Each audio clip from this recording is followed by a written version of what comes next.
And we are live. JT here. Welcome to The Huddle. The Huddle is where I sit down with successful people from the world of sport and coaching. It's to learn more about their journey to greatness. Why do I have these conversations? Because success always leaves clues. I want to take a moment to thank you. I want to take a moment to thank you, whether you are tuning in live as we stream into our Facebook community, whether you are watching the replay on YouTube or on Facebook, or whether you're listening to the audio on the podcast. Thank you so much for being here with me and my special guest today. And here's my friendly reminder to you. The mind is like a parachute. It works best when it's wide open. My challenge to you is to go all in on this conversation, to remove any distractions and to get laser focused. And I guarantee you'll gain a valuable nugget that will not only help you succeed as an athlete, but more importantly, in the game of life. I've been looking forward to my conversation with my special guest today. We got connected a little while back, and one thing, as I was mentioning before we came on and went live, was I've just always appreciated, his positivity he brings, and how, I just get the sense of, football is the vehicle, it's a platform, but it's more about developing the whole person. My guest in the huddle today is the offensive line coach and recruiting coordinator at the University of Windsor. My guest in the huddle today is Coach Randall Beardy. How are you today, Coach? Great. Appreciate you having me on. I just want to thank you and everybody that's tuning in. Obviously, I hope you can pull something away from it, but I'm excited just to, get to know you better, JT, and, have a great conversation. Yeah, definitely, brother. One of the important things that I remind myself, Coach, is this idea of always counting your blessings. And for me, it's a daily practice, right? Some days are easier than others. But I'm a firm believer that the biggest blessing we can give another human being is our time and our energy. So again, I just want to thank you so much for you being able to and choosing to invest some of your time and energy into being here with me and our community today, brother. No, I appreciate that. I'm excited for it. Yeah. So we'll get kicked off, pun intended. So I'm curious, one of the things I often remind people is that life is a game and games are supposed to be fun. So I'm curious from your experience, what is an interesting fact? I had a coaching colleague said that we all have our quirks, right? We all have these things that make us different, unique, that really make us, like that special snowflake. So I'm curious, what's an interesting fact about you that maybe a lot of people don't know that you'd be open to sharing with our community? Okay. I think when I first started playing football, it was actually because my sister wanted to play. I grew up a cross-country runner and a soccer player before I found the center field and potato chips. Okay. But my sister wanted to play football and she had a little anxiety with it. So, my mom signed me up with it, and kind of that's how she told me. So, first 2 years there, I was pretty much the doormat. My sister was a dominant, left tackle for our Pee Wee team. But obviously I fell in love with the game, and, it's something that I look forward to being a part of for the rest of my life. Okay. I love it. It's funny, right? How life's all divine timing, right? You never maybe thought that was going to be the path, but once you kind of stepped on that path, it sounds like sort of led you to this adventure in life. Yeah, I was pretty sure I was, going to go be a pro soccer player or something like that, but I was a little too physical for that brand of football. I had to make the transition over the gridiron. Awesome. So, Coach, obviously sport has played an important role for you in your life, right? You've played at a high level, right? You're now coaching at a high level. I'm curious from your experience, what has been a valuable life lesson that sport has taught you that you still find yourself applying to your life today?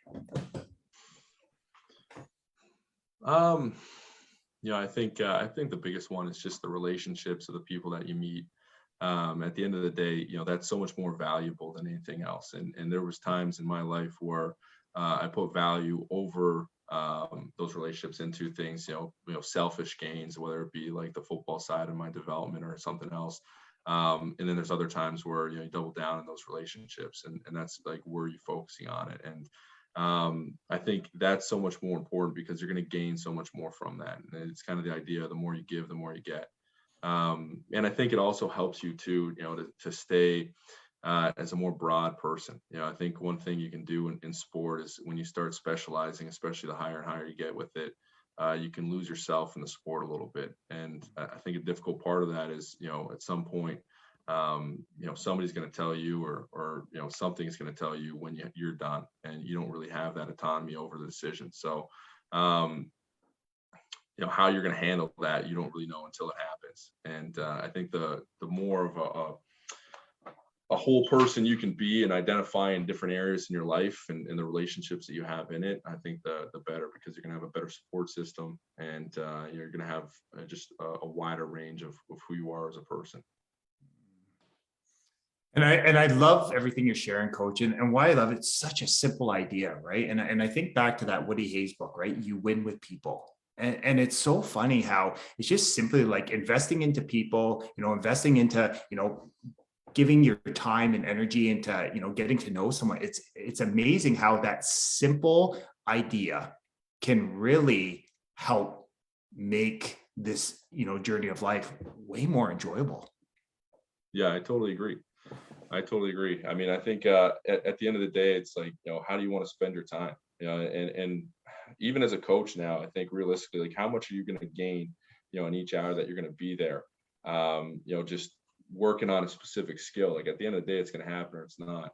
And the relationships that you have are going to last a lot longer than those moments. So, where you're going to invest your time, I think, is important, and obviously how you treat people and the care that you show them, I think, is equally important.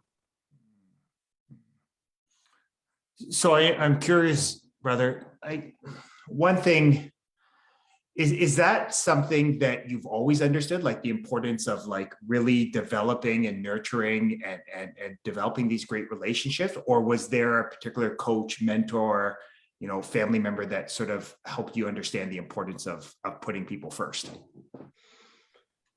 Yeah, I think throughout your life, you're going to have multiple people who, obviously have that impression on you. And I was fortunate enough to, have a strong mother who, showed me what was important in life. And, as a kid, it's easy to focus on the wrong things at times. And, she would always, center us and make sure that we're focusing on what's important, and we're treating people the right way.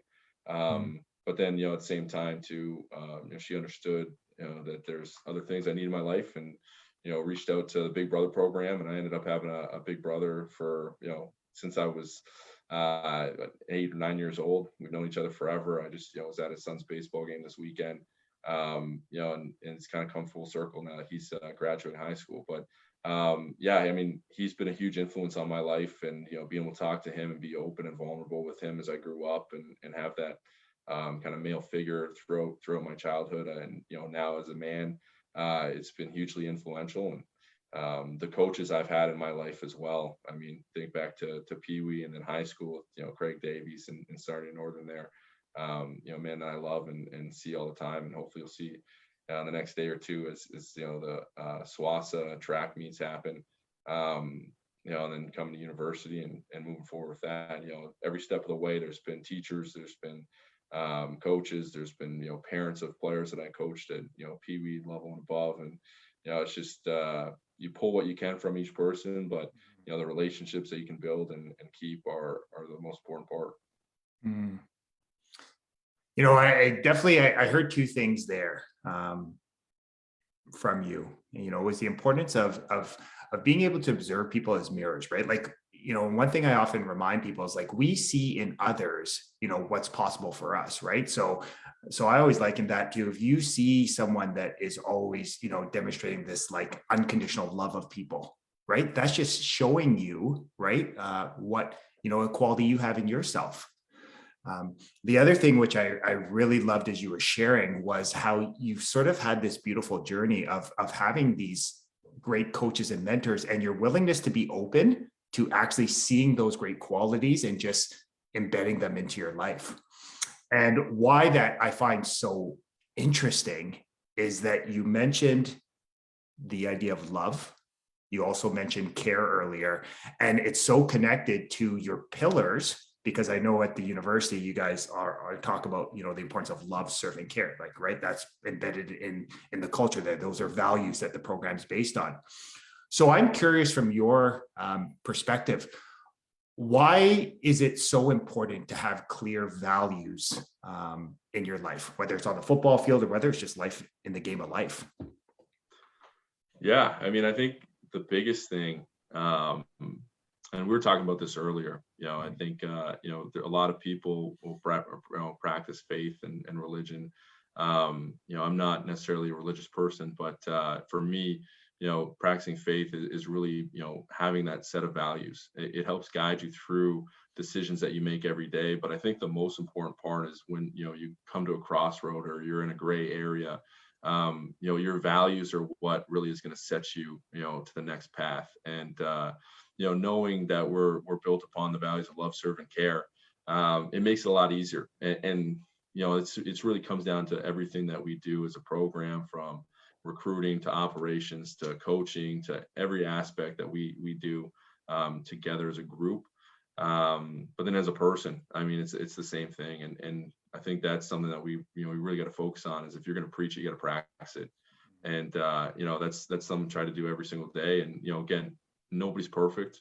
But at the end of the day, you got to do the best that you can. And in those difficult moments, just try to center yourself before, you make a decision. But that's what life is, right? It's E plus R equals O for us. Event plus response equals an outcome. And you need to take a moment there, take pause, and really focus on how you want to respond and go back to those values. Yeah, so many valuable nuggets of wisdom there.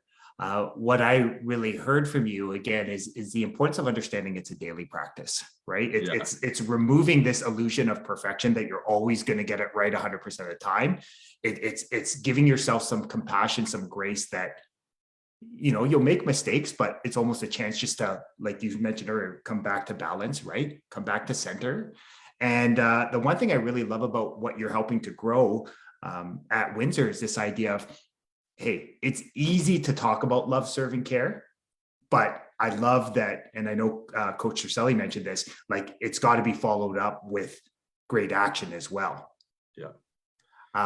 How important has that been for you and the program, as not being able to just have a great thought about love, serving, care, but actually following it with consistent action?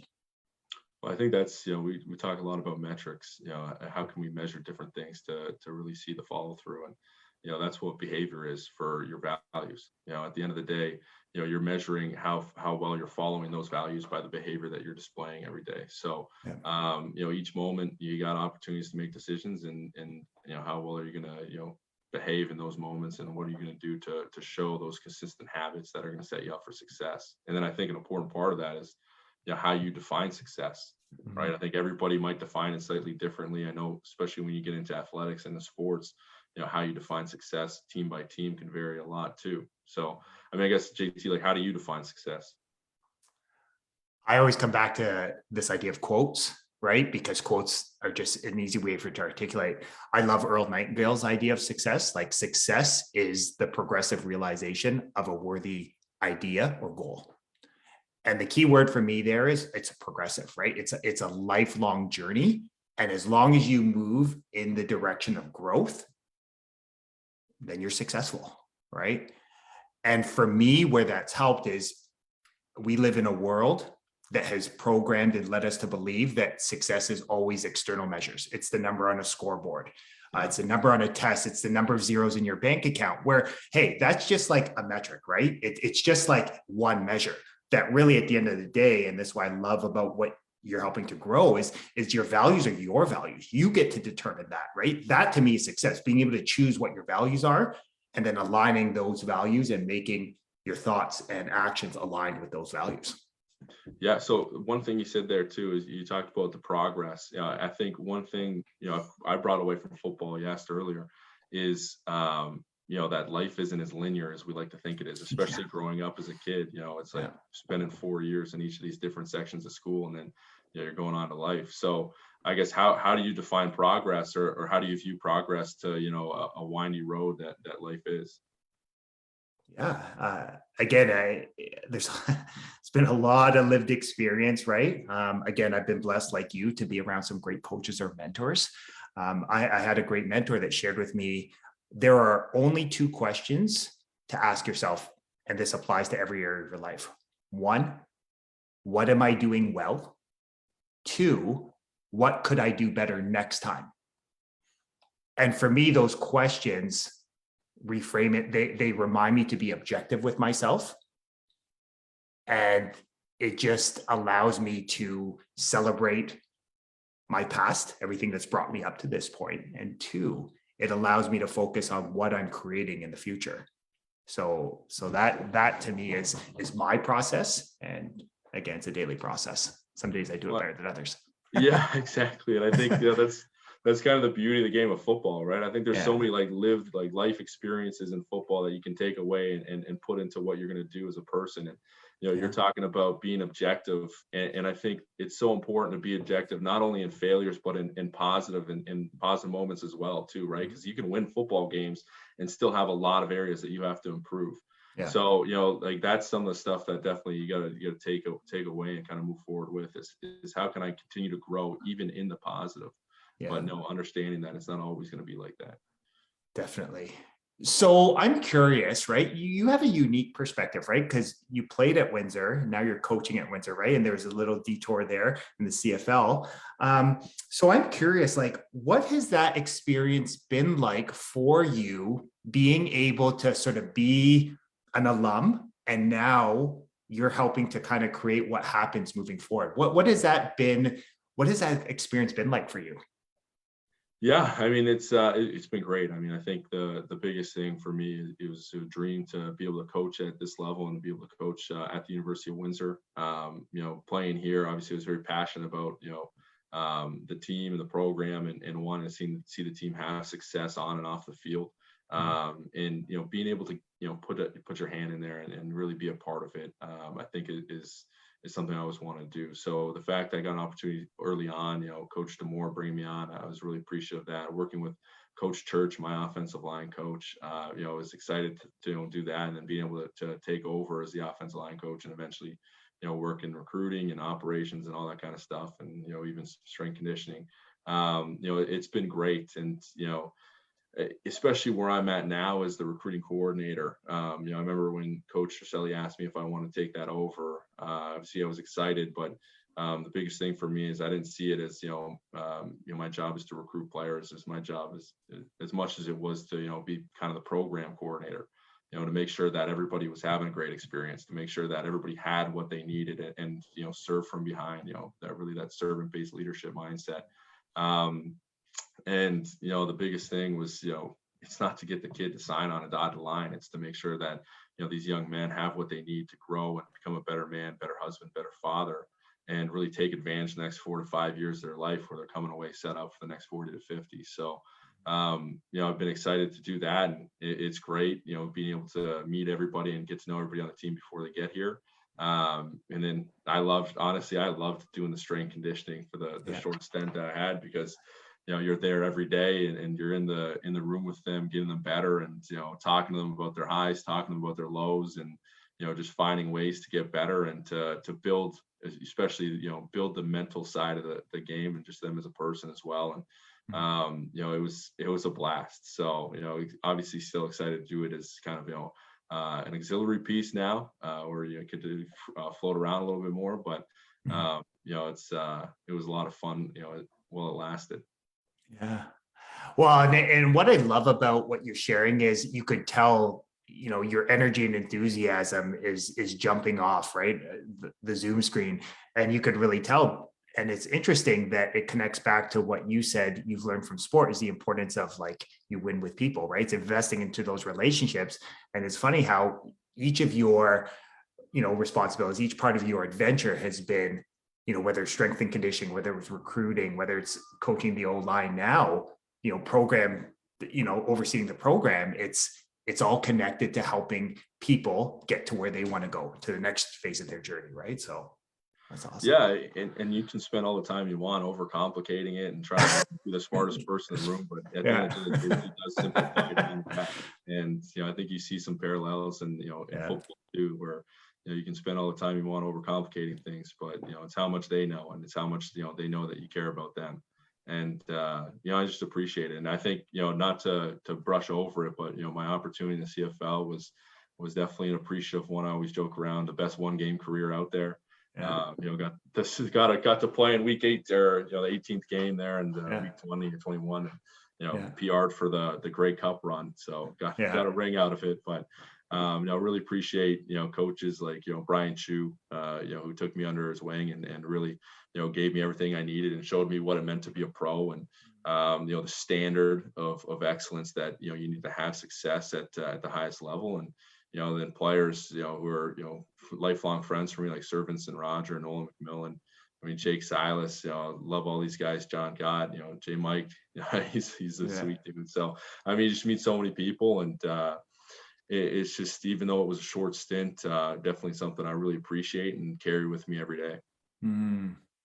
And I love that you're taking the time there to acknowledge that, right? Like and that's one thing that, I've learned in my journey the last few years, is this understanding that things may not work out as you anticipated or that you planned, but being able to harvest that nugget, right? To be able to really count your blessings and understand that experience has helped you become the strong and powerful person you are today.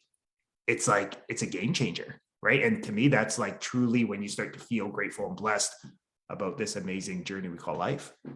Well, and it's those small moments that people probably don't even realize, and that's one of the reasons I want to become a coach, is because as a coach, you never actually know what moment is going to have an impact on somebody else's life. You have no idea. And for me, one of those moments was in grade 9 tech. Mr. Campbell back at Northern. I went up to him one day and I had a question for him. I can't remember what it was, but I kind of just rushed right into it, all business like. And he stopped me. He's like, "Take a breath. First thing you got to do if you need something from somebody is you got to ask, how are you doing?" And it might be annoying to you, but you got to talk to them about how their day's going, all that kind of stuff. So every time I saw him, it's always, "Hey, how you doing?" And you just get to know the person. And I've always took that with me. I've always kind of told that story, and just I've never really talked to him after high school, but he's had a huge impact on my life, on just who I am, and kind of the way that I see it. Those small interactions with people, even though I'm not perfect with it. Trying to make it a priority to, again, make sure that I understand I'm talking to a person and I'm not talking to somebody who's trying to do something for me or who can serve me in some way. That's I feel like an important piece, and trying to carry that with me throughout it.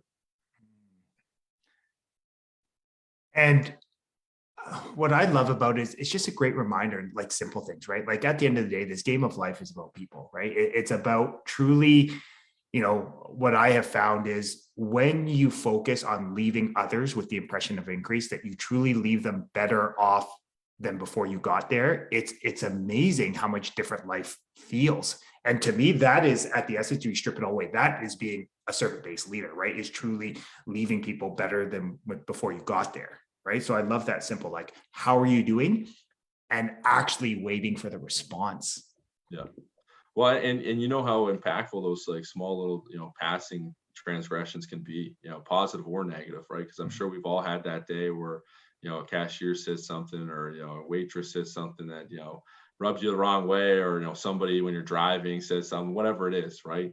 And, just understanding that you can make a difference in somebody's day with those small little moments, whether it's you crack a joke or a smile, whatever it is. Especially for those people who are there to serve you, it's at a restaurant, somebody's holding a door for you, it's just in passing as you're walking by somebody. I mean, those are small moments that you can take to really make an impact on them. But at the same time, to me, I think makes more of an impact on you, on just the behaviors that you're setting and just the habits that you're building, and really, you're not getting anything out of it. You're giving, but at the same time, you're getting more out of it at the end of the day. I think you're providing everyone else with a great reminder that, what's the greatest need of every human being? It's to feel seen, to feel heard, to feel appreciated. And really, if you can help one other person do that, you asked me earlier, that would be success. You can help one other person today feel seen, feel heard, feel appreciated. Just imagine if everyone sort of took that challenge. 100%. And that's an easy way to spread love. It's just to acknowledge that somebody else exists. And I know we've all been in that spot too, right? Where it's like, oh man, I'm not really feeling the love. I'm not really feeling seen or heard. And it's like, all you got to do is acknowledge them. I mean, easy enough is the scout team offensive line. Those guys talk about a mushroom society with the offensive line. Being kept in the dark and fed what. The offensive line on the scout team, I mean, heck, you don't get to watch their film ever. They're never seen, they're never heard. And all they do is just the dirty work that sets our team up for success every Saturday. So just making sure that you take care of them and you love them up and appreciate everything that they're doing for the team, the value that they're bringing. I mean, that's a great parallel in the game of football. It's interesting, like as you share that, the offensive line, again, anyone that has played at a level football knows that you win in the trenches, as cliche as that is. But I think back to that win over McMaster that you guys had this year, and I just remember watching the game, and I remember thinking that old line is getting faster, they're getting more physical, and they're finishing plays more. And I thought of you and go, coach, this is a byproduct of a ton of reps, focus reps and sets that you helped, the old line and Coach Cercelli, and really getting the players in that mindset. Hey, and I'd love to sit here and take the success, but I mean, I can't speak enough about our guys and, during a pandemic and their dedication to the craft and to the group and the standard that they want to set and we want to set as a program. And, just knowing how we build our program through the offensive line. A lot of them making the choice to stay, because we don't have a ton of guys from Windsor on the offensive line, to stay in Windsor during the pandemic and work together and do everything they can to be, a successful group and protect the football. I mean, I think that's huge. And it's as much as it's each individual's talent, it's also the group's, culture and environment that they create every day. So, I mean, I can't say enough about them and the leadership that they've shown. And honestly, just such a selfless group, because I told them right away, like, nobody's spot's guaranteed. Everybody, it's going to be competition. And the biggest thing is if you're good enough, if we're dressing 7 or 8 guys, everybody's playing. So whether you're the best player or starter on our team, doesn't matter. We're going to be rotating guys through because exactly like you said, I want guys to be, in better shape and in a better position physically at the end of a game so that we can go and win it when it matters most. And that's exactly what I thought too. Is I thought when we needed the most, we relied on our offensive line, ran the ball down there with a minute left, and put ourselves in a position to win. And I couldn't be more proud of that group and what they were able to accomplish. Definitely. I also think too, one of the blessings of having so many former offensive linemen on the coaching staff and knowing the value of having being strong up front. So I'm curious with that, right? Because again, it was really interesting again to watch that, right? Like there were some, let's just say markers, in the season there where I thought these are great measures of just showing that, the program's, on the right path. What was that like, again, as an alum, as a current coach, to be able to, get over some of these hurdles, right? Like, I think from what I remember that the game versus McMaster was like first time in over, 20 plus years, right? First time in 25 years that we'd beaten McMaster. It's the second time. I've been here for 10 years, and the second time that we've beaten Guelph. And those are huge wins. I mean, the emotion after that Guelph game was just, it was huge because obviously, they were the number 5 team in the country at that point. And beat Western the week before. So for us to come back and really, I think, in my opinion, win the line of scrimmage, that was a huge part of it. And, very excited and just seeing the emotions, especially, from the guys that have been here for 4 or 5 years and just, knowing how much work that they've put in, how much they've gone through when it comes to, the losing seasons and the doubt that they had. It really, especially week 1. I mean, week 1 was a disaster for us. We had a bunch of injuries, COVID protocols. So it was a mess, and to rally around and come back and the way the defense played to be lights out, it was exciting. And again, there was a ton of emotions, a lot of hugs, a lot of kisses at the end of the game, Yeah. and then to come back against Mac the next week and to do it again. There was an emotional high for sure, but I think it Okay. really set the standard for the program of how successful we can be. Mhm. And honestly, I don't think there's a better measuring stick than being able to play Western twice. We've got a good idea of who they are and who we are, and how far of a gap there was, and what we need to do to bridge that in a lot of different ways. And I think the biggest one is just what we've seen this offseason from our players, and the work ethic that they've shown to better themselves on and off the field, and just how tight that they become. That's something we're really excited about. Because that's what I thought Western did a great job. It was probably the most competitive group that I've seen there in a long time. And it was great to compete against them. Obviously, it just didn't go in our favor, which is fine. But we're going to get another crack at them, and hopefully improve and just be a better group overall. And a really tighter group. Coach, I really want to take a moment to acknowledge you for that, because the one thing I love is, I'm a firm believer in language, right? Is power. There's something inside of me that I'm always mindful of the language I use, especially around my kids. My kids, especially my daughter, it's such a habit that if there are certain words that we use, like for example, we have banished the word should, and we replace it with could, right? Can't has been banished, it's can. And I love that my daughter, right? He's not even 9, and she'll call us on it if she ever hears that. So I love that you're talking about, you talked about playing Western was a great measuring, right? Like, and you could tell, like, it's just so objective. I just want to see where we're at. What has it been like this offseason? Like you said, it's giving you a sense of focus. You feel the program, the players, the coaches are getting closer. Yeah. Like, what has that been like to be able to, I guess, just see momentum building, right? Yeah. I mean, I think it even though we lost and there were lopsided losses, I think a lot of guys came away with the belief that, this is a team that we can compete with, and in the future, we got to handle ourselves differently, but we can be better, and we have a chance to beat.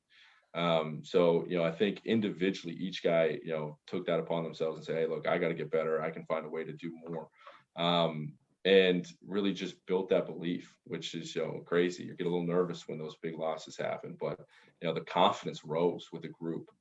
Even the second time, when we were hoping for a better result, but the confidence still rose, and just each guy finding something that they can do more of, but at the same time rallying around each other, and really believing in one another, knowing that if they do their job, their teammate, they can trust their teammate to do the same thing. It's something we feel like we're building something special here when it comes to a culture, and I think that's what's driving the program right now. And we've always told them, like, if you want a bad culture, there's no leaders. If you want a good culture, the coaches are going to lead. And if you want a great culture, the players are going to lead. And, they've taken that to heart. And we've seen some young players on our team really take control of the program, and set the standard of what it means to be a Lancer, and what success really means for us, and how we're going to do it on and off the football field. I love that. And again, it speaks volumes, again, this idea of what it truly means to be a servant-based leader. And it reminded me this idea, and I'll paraphrase the quote. I remember hearing it that, average leaders want people to think highly of them as a leader, but transformational leaders want, help people to think highly of themselves.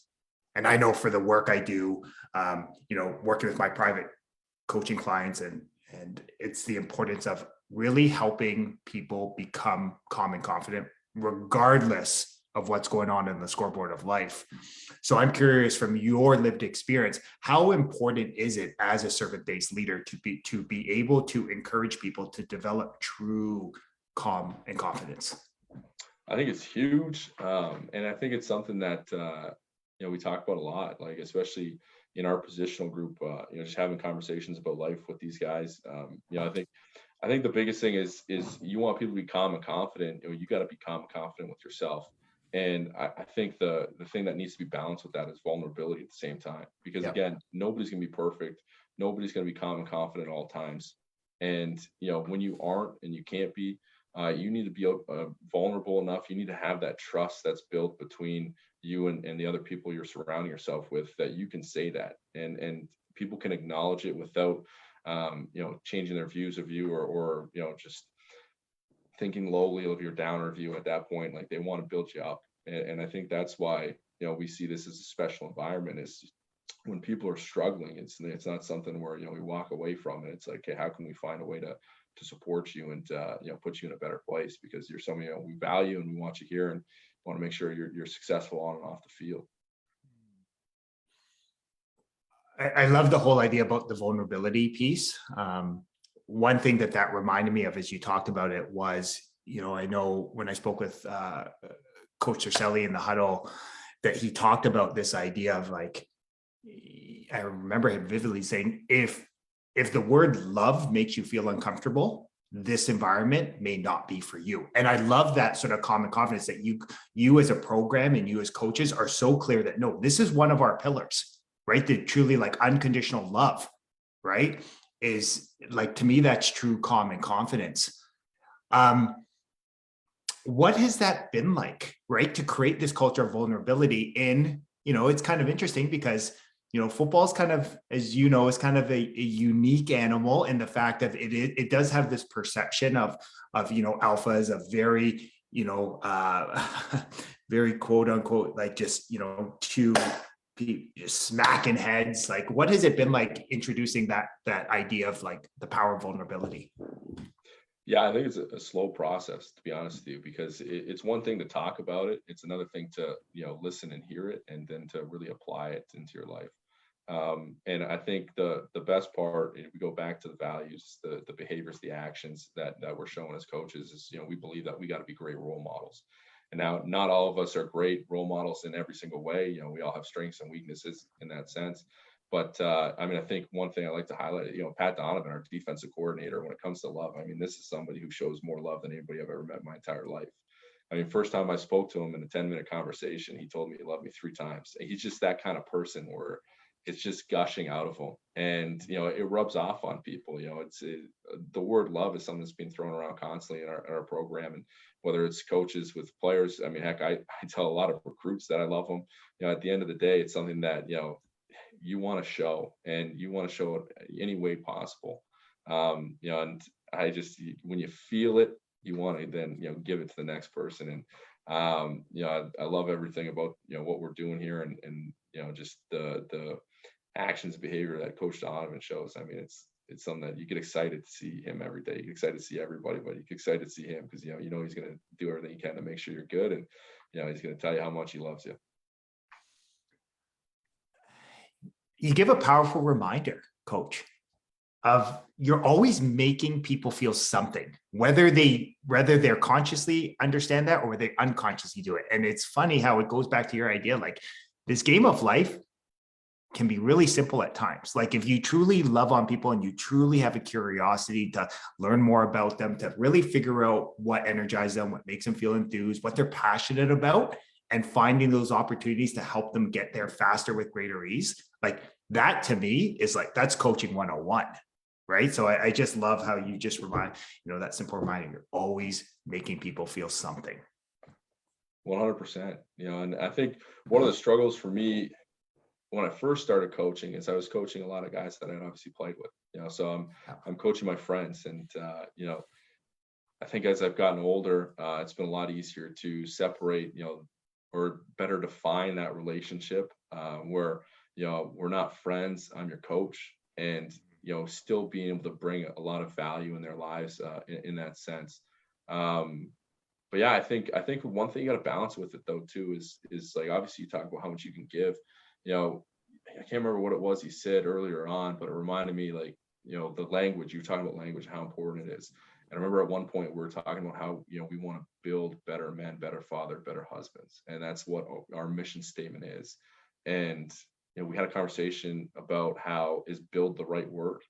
At the end of the day, we're not here, and we're not going to be the ones that, can make every decision for these young men. We're not going to be the ones that are going to, set themselves up or set them up for success. They have to actually do it. We can guide them along that path. And one of the things I heard that I thought was great is, as a coach or as a mentor, as a leader, you're not a carpenter, you're a gardener, right? You're not actually building what's in front of you, you're nurturing it. And I think that's an important part of it, because as much as I want to do everything I can to set this player up for success, they have to make that decision at the end of the day, and they have to consistently make that decision. And all I can do is be there to support them in the lows and support them in the highs. And at the end of the day, that's kind of the role that I see us in as leaders of the program. So I'm curious on yours, and I love that, right? Like, again, I love how you're open to challenging, what words are we using? Is it the most effective? Like that truly speaks to your open-mindedness, your coachability. And I'm a firm believer that, if we want our athletes to be coachable, or the people we're leading to be coachable, we must first be coachable. What do you think of this idea that, I've had an interesting, like you, kind of this journey of, spirituality, to me, spirituality is just, integrating spirit, mind, and body. Yeah. So I'm curious on this idea of, you can either create or disintegrate, right? This idea of you're either growing, right? Or you're dying, right? It's that sort of polarity there. So I'm curious from your perspective, what are your thoughts on this idea of you're helping to create an environment?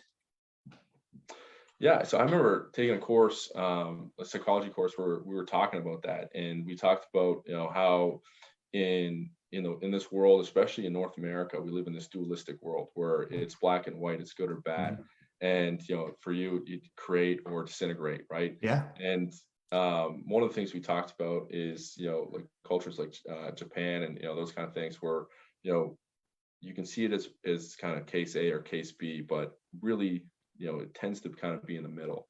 And I like to think that there isn't only two options. Okay. Like really there's three, or there's an infinite, no matter how you want to see it. Like you can create, you can disintegrate, but more times than not, most likely you're probably somewhere in the middle, where there's a net neutral that's happening. Whether you're trying to be like, I can be as positive as I want, but again, it's up to the player, or to the person that I'm around, that they're going to accept that, right?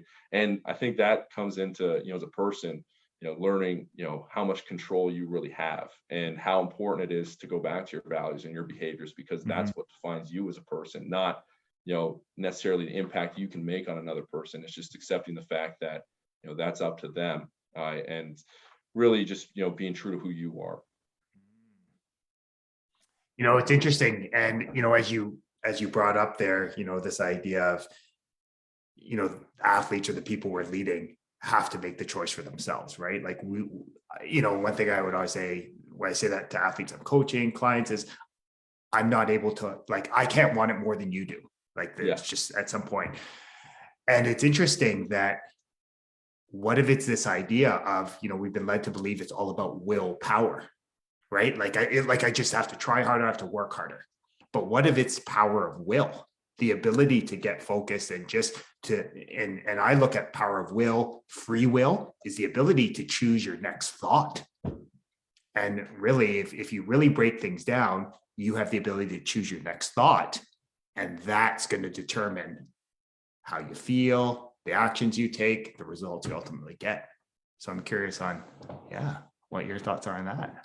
Yeah, I think that's like that's a big part of like how I coach, and I think how coaching needs to happen, especially from a football standpoint. Let's say, I think one of the things that's driving our guys crazy right now is we'll coach, like, we're doing the same drills, we're working through it, and it's the same coaching points. So every so often I'm like, hey, how many times we got to go through this before you're going to make the decision to actually try to change it, right? Because we're making the same mistakes, we're going through it about it the same way. At some point you have to make the decision to, okay, I'm going to slow down and I'm going to change what I'm actually doing.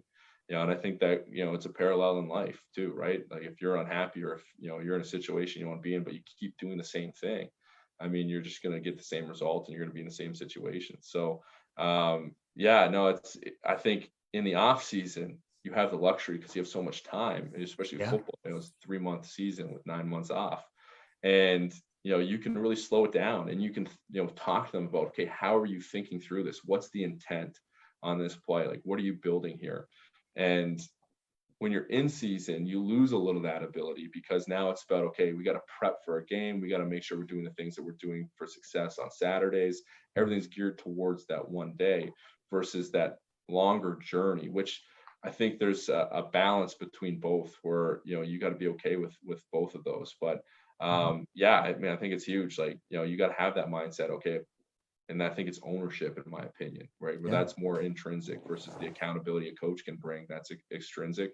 If you take ownership over the decisions that you're making, it's going to lead to the behaviors that you want. I love that. So I'm curious, brother, I want to be respectful of your time. Again, before we hopped on, I thought we could probably have a conversation for much longer. So maybe this is just a great reason to set up a time for you to come back on. I'm curious, my biggest purpose in life is to push people. It's to challenge old ways of thinking. I just want to show people what's possible when they go all in, when they truly bet on themselves. So I'm curious from you, it's 6 months from now, a year from now, 2, 3, wherever years from now, like what would you like to see happen in your life, whether it's coaching, whether it's personally, kind of what's on your heart right now, brother? Yeah, I mean, it's a little question right there. Yeah. I don't know. I think I'm open to everything. I think at the end of the day, I love what I'm doing, and I want to continue, to do what I love. I'm going to teachers college in the future here, so excited about that opportunity. Yeah. So that's going to be a little bit of a change and adjustment, but I think you, especially growing up, I had this preconception that things were going to happen in a linear path, and it was going to happen a certain way, and wanted to be playing professional football, married with kids by 23, with the white picket fence and all that kind of stuff, and here I am at 28.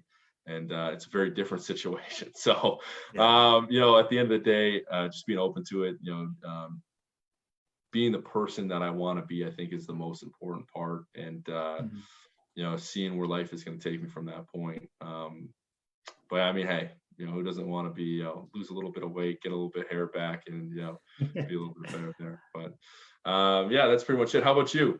Have you thought about what you want to do in the next, 6 months to 2 years? Yeah, like for me, my biggest drive right now is, so I'll preface it this way. At the start of 2022, I decided to choose a word, right? And my word is peace, right? And for me, peace is just, it's trusting that I'm exactly where I'm supposed to be right now in my life. And I think for me, the biggest aha in this whole journey is that in the past, before, finding a great coach or mentor, my last great coach or mentor, it was this idea of, I always thought of someday, right? Like it was, the next win, it was the next vacation, it was the next, career milestone. And I was always like kind of chasing. And hey, was it creating some outward success? Absolutely. But I realized there was always I never felt whole. So I think for me, my biggest thing right now is just to continue to live by my values, right? And for me, it's love, joy, and peace, right? And for those, the more I find I live from those values, life feels more effortless and it feels more freeing. So for me right now, it's doing that. And and when I do that, I don't know, it just seems, I don't know, it's just a different way of living. It's probably the easiest way to explain it. Well, I think that's a huge part of it. And not to get, I guess, too metaphysical here or whatever, but, you start, or when you stop seeing life as something, and you just accept that life is coming at you, then, you really allow it to come to you rather than chasing it, like you said. Mhm. And, you're just focusing on yourself. You focus inward like that, the outward is going to come. And, really, it's just accepting whatever that is, right? Yeah. And being okay with it, and understanding that, you have time. I think maybe it's the same thing for you. You wouldn't mind hearing your thoughts on it. Like, I thought when growing up, I thought by certain ages, like certain things had to happen. And, the older I get, I thought honestly, by the time I was 30, that life was going to be over. Like, that's it. It's what else is going to happen. And now I look at it and it's like, you can do a lot of things in, your 30s, 40s, 50s, 60s, 70s. And, it's not as black and white as you might think when you're younger. Yeah, no, I think you give up, and it's interesting, right? I think as high level athletes and coaches, we naturally have that the ambition, the drive, that ability to get after it is something that we thrive in. Like we thrive in the doing, right? So I think what I've learned is like learning to harness that is where a lot of my growth has come from.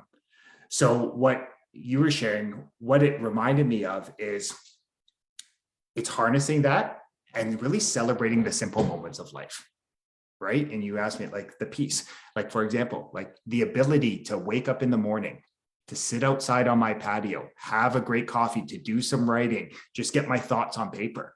That brings me peace. Getting my kids, driving them to school for 7 minutes, talking with them, finding out what's on their heart, like what are you looking forward to? That's peace. This conversation, this brings me peace. So I just find that, again, it's getting connecting to the things that actually bring a smile to your face. And I find that when you do that, it's just a simpler way to live.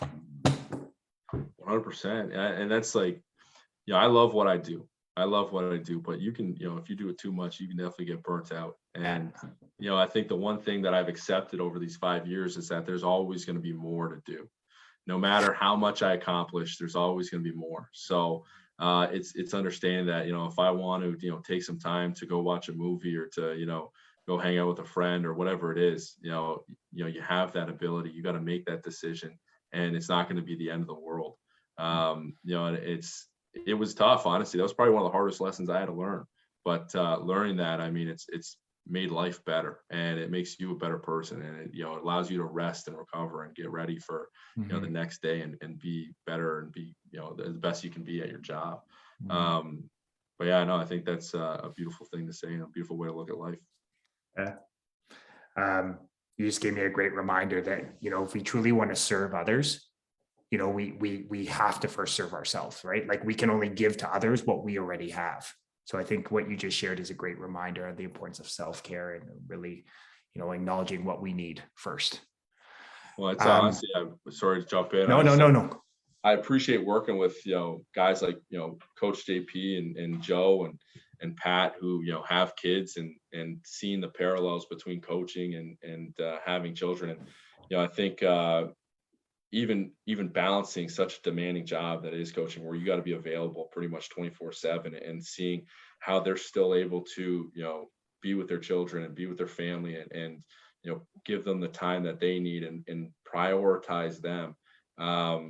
Because, I think about it, it's like, parenting might be that one job where, you don't get that luxury of putting yourself first at any point, or like taking care of yourself to better serve your children, because, they just mean the world to you. And, that's obviously something I haven't experienced yet, but something I think about often is just how, one, difficult it must be, but, two, how, it just takes over your entire life, and how rewarding it can be when, you see your kids do some amazing things. Beautiful. So, brother, I just want to take a moment to acknowledge you. I want to take a moment to acknowledge you for the man you are, the great son, the great teacher, coach, and mentor, but more importantly, the amazing human being that you are. The one thing I've really gained from this conversation is how much you value helping to serve other people. And it's one of those where, you going into teaching, again, someone as a former educator, you're doing exactly what you're supposed to be doing because you have a gift. So I just really want to take a moment to acknowledge you for your commitment to serving others. Awesome. Well, I appreciate you, JT, and I appreciate the platform that you've built and really what you're trying to do with your life, and the way that you're impacting others. I think it's inspiring, and I think that's one of the truest forms of unselfish acts out there. Where you're not going to gain anything tangible out of it, but you're going to impact other people's lives in a positive way, and hopefully help them find their passion as well. Well, thank you, brother. I receive that. I know that's a practice that something I'm trying to be more mindful of. So thank you, brother. I appreciate that. So here is my reminder to you. Knowledge is potential power. It's the consistent and focused application of great knowledge that actually creates great results. Coach shared so many valuable nuggets of wisdom that not only apply to sport, but more importantly to the game of life. So my challenge to you is to take one of these valuable nuggets of wisdom and go apply it to your life today. And as I like to remind you every week in the huddle, you are deserving of greatness. You are worthy of greatness. You are greatness. And my only ask for these conversations is one simple request. If this conversation resonated with you, then please share it with a friend, a loved one, someone that you feel would benefit from hearing these simple ideas. Because the more people we have learning about these ideas, understanding them, applying it in their life, the more shining lights we'll have. Just imagine what's possible when we have more people shining their light on other people. As always, I love having these conversations. Have a blessed rest of your day, and I'll chat with you next time in the huddle.